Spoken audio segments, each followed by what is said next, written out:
Love गुरु को सुन रहे हैं आप रेडियो श्री पर। चल रहा है नाइट आउट विद लव गुरु।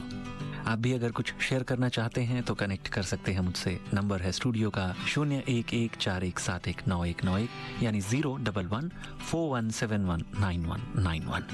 अभी वक्त है इस बातचीत को सुनने का।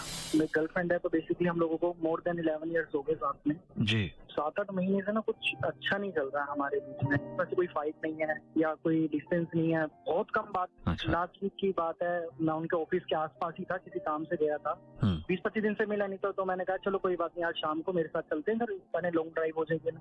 उन्होंने उसको लेके भी कोई बहाना मार दिया कि मेरे फ्रेंड्स आते हैं। मतलब मैं समझ नहीं पा रहा कि ऐसा क्यों इतना चल रहा है, बल्कि हम लोग प्लानिंग भी कर रहा था मैं पिछले साल से को मैरिज। तो एक चीज तो समझ में आई सर कि वो मिलती हैं लेकिन फ्रीक्वेंसी उसकी कम हो गई है। बहुत ही कम। ऐसा तो नहीं है सर कि ये रिश्ता जैसे होता है, कुछ लोग बिल्कुल ही किसी दूसरे के ख्यालों में चले जाते हैं। जब दूसरे के ख्यालों में चले जाते हैं तो आपसे मिलना बिल्कुल बंद हो जाता है, बात करना ना के बराबर हो जाता है, हर कॉल पर चिढ़ना, अवॉइड करना, अक्सर कॉल वेटिंग जाना, ये सब तमाम चीजें होती हैं, आपको नजर आता है। ऑनलाइन रहना, जवाब ना देना। सो आई एम श्योर कि मसला कुछ और है, या तो उनके घर से रिलेटेड है। बहुत कूल है उसके घर वालों को भी पता है। ये कहीं इस बात का नतीजा तो नहीं कि आपकी तरफ से कुछ चीजों में कमियां रही, और वो हैं तो सही लेकिन थोड़ा डिटैच हो गई हैं और ज्यादा दूर जा रही हैं। कुछ चीजों को लेकर शिकायत रही हमेशा से उनकी, टाइम, प्रायोरिटी, अटेंशन, ऐसी कुछ चीजें तो होंगी आई एम श्योर। सर थोड़ी बहुत थी, लेकिन जैसे ही वो न्यू ऑफिस में जब से शिफ्ट हुई है उनका बिहेवियर बहुत ज्यादा चेंज हो चुका है। नए ऑफिस में है, नया एनवायरनमेंट है, नई सारी चीजें हैं। ये भी एक बहुत बड़ी वजह हो जाता है कि रिश्ते में, चूंकि आप लोग काफी लंबे समय से होते हैं ना, तो रिश्ते में एक्साइटमेंट कम हो जाती है।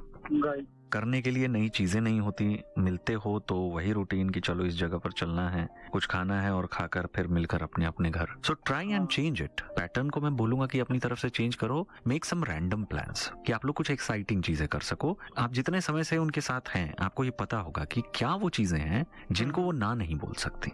जब नेक्स्ट टाइम वो मिलती है ना, हाल फिलहाल में जब भी आप लोग मिलते हो, उनको बोलो कि देखो जेन्युइनली मैं आपसे एक फीडबैक चाहता हूँ, क्या प्रॉब्लम है आप मुझे बता सकते हो। हम सब इतने स्मार्ट नहीं होते रिलेशनशिप में कुछ चीजों को लेकर के कि हमें समझ आए, और आप मान लो कि मैं वही इंसान हूं कि मुझे नहीं समझ में आ रहा है कि क्या प्रॉब्लम है। मतलब जो भी है, लेट्स बी ऑनेस्ट। मैं आज ऑनेस्टी से आपसे ये चीज कन्फेस कर रहा हूं कि मुझे क्लियरली समझ में आ रहा है कि हम बहुत ज्यादा डिटैच हो रहे हैं, हम दूर हो रहे हैं, और जल्द हमने इन चीजों को ठीक नहीं किया तो फिर चीजें और ज्यादा बिगड़ जाएंगी, बिकॉज मैं अंदर से बहुत ज्यादा फ्रस्ट्रेट हो रहा हूँ।